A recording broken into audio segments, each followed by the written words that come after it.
This is the story of Diana, Audrey and Durai, and our work with the remote rural village of Jinji Colony in the state of Tamil Nadu, southern India. This fishing and farming community was badly affected by the tsunami in 2004 and received very little aid from the government or NGOs. Durai, our representative in India, had spent many months with the villagers before our arrival in January to establish which projects would help the whole community and which families were in need of a means of income. What follows shows some of the projects which were completed in 2007. During our first visit to the village, we discussed water tanks, pipe laying and the building of a tank for the school.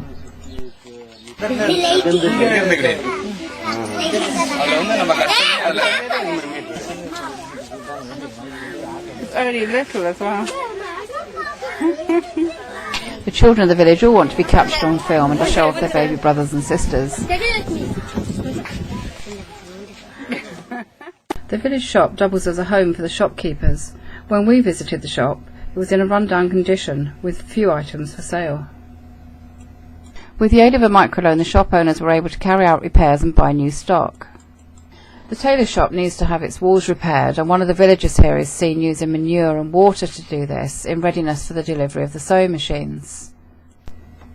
Here is Durai, Ramesh the tailor and his wife taking delivery of the first sewing machine. We were taken to see where the barber shop was going to be set up, and after equipment and supplies were sourced, the barber shop opened for business in March this year.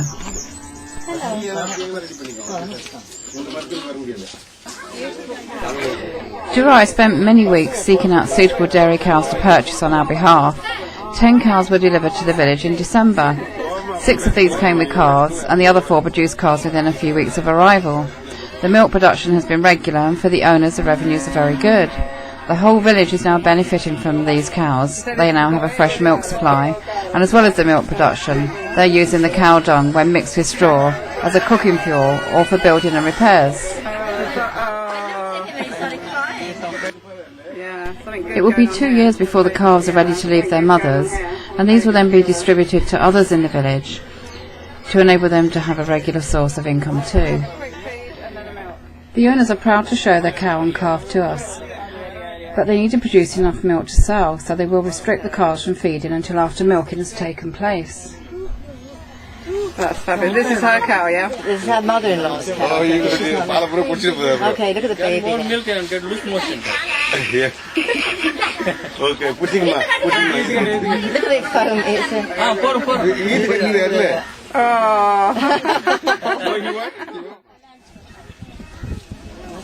The cows are fed fresh grass, dal and rice leaves and shoots. After the harvest, this is dried and kept for feed during the winter months. My screen is so dusty now. The milk yield is approximately 4 litres per cow per day, and they're milked twice a day. We donated a payphone to the village in February 2006. It is kept in a rules home, and a percentage of the money collected provides him and his family with an income. This community project enables the villagers to keep in touch with family and friends in other parts of India, and it only costs 1 rupee per call. It is busy. Well, this way it's busy. Not letting me go through. Here she is, Audrey in the village.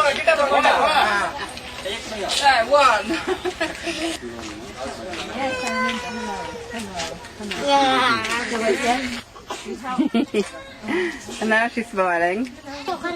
Our visit is causing a lot of interest and excitement, and we have a gathering of children wherever we go.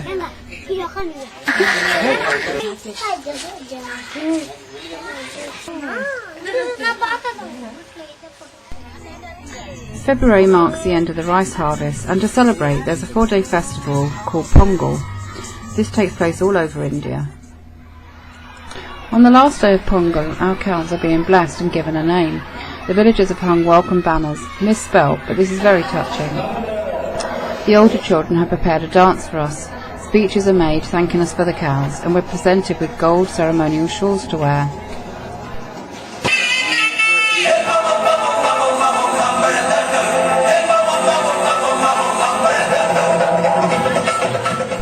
Later that evening, we are guests of honour at a rice and fish supper in one of the village homes.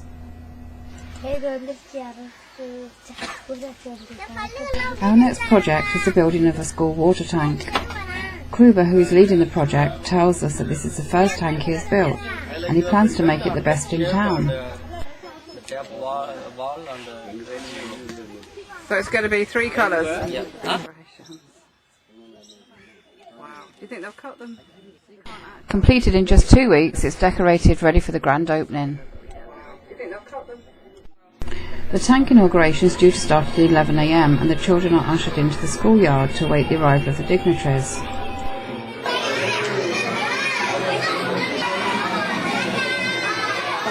Most of the children have a school uniform, but this is only worn on special occasions, such as today. Beautiful.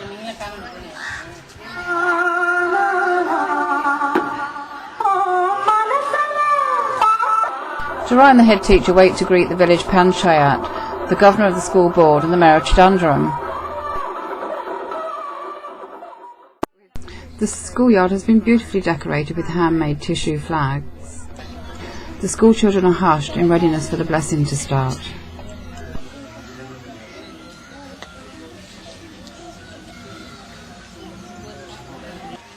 The panchayat puts a tikka powder bindi dot up on the name plaque.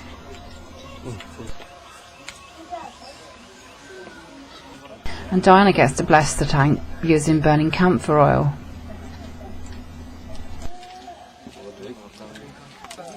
One of the children is then selected from the group to come forward and take the first drink from the tank.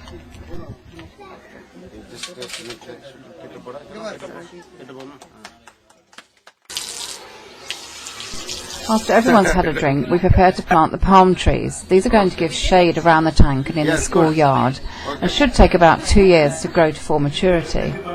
We are ushered into the schoolroom for very long speeches. It's been 2 hours since the start of the ceremony, and most children still haven't had their lunch.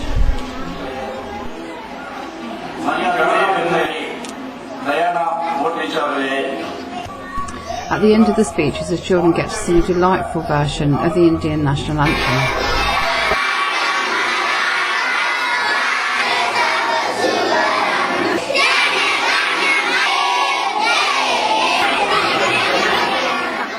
We were asked to donate a fishing boat and nets to a widow with 4 children, the 3 eldest of whom have been unable to hear or speak from birth and have received no education. This project took us to the river to test boats for stability. 4 days later, a boat was chosen, a price was agreed, and within hours of purchase, Village Outreach Society was painted on the side. Later that day, the 17-year-old twin boys of the family set off for their first catch. As well as catching enough fish for supper and extra to sell, they have caught a highly poisonous pufferfish. They seem unsure of what to do. Jari is telling them it puffs up when it's threatened and they must throw it back in the sea. When they do this, it bounces before turning back into a fish to swim off.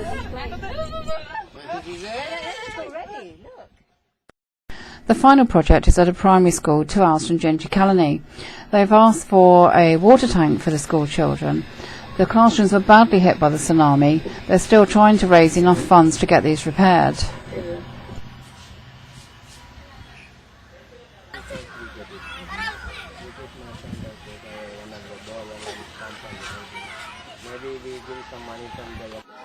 The children attend from the surrounding poor fishing villages, and they're expected to learn not only their native language of Tamil, but English, French, and, at the very young age of 5 and 6, do cursive handwriting.